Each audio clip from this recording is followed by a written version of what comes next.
In this module, we'll look at HSA beneficiaries and what happens to HSA assets in the case of a divorce. A couple other quick items regarding HSAs and beneficiaries. Custodians encourage individuals to name a beneficiary. Most custodians will allow for more than one person to be named as a beneficiary on the HSA, and a trust can be named as a beneficiary.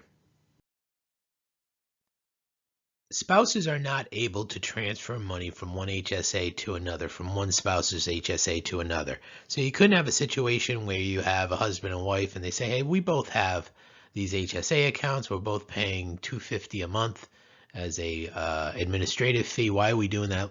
Why don't I take my money and put it into your HSA and consolidate and only pay one fee?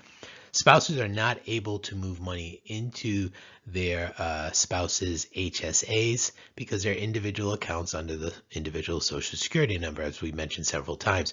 There's only two instances where spouses can move money from one HSA to another. The first we just talked about as a beneficiary. The second is in the case of divorce.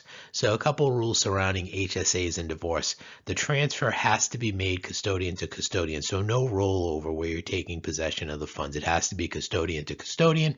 In addition, it has to be made in compliance or pursuant to the divorce decree or the agreement.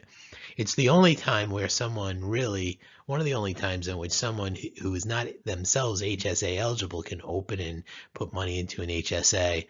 And in this case, we see that we have David and Maria. David's HSA eligible. Maria is not.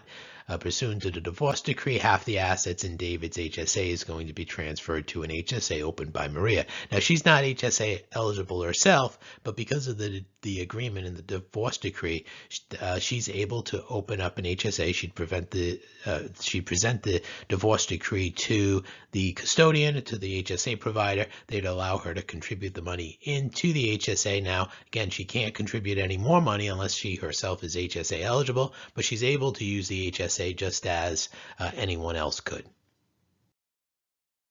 If you still have questions with regards to this module, please email us at info@accesspointhsa.com.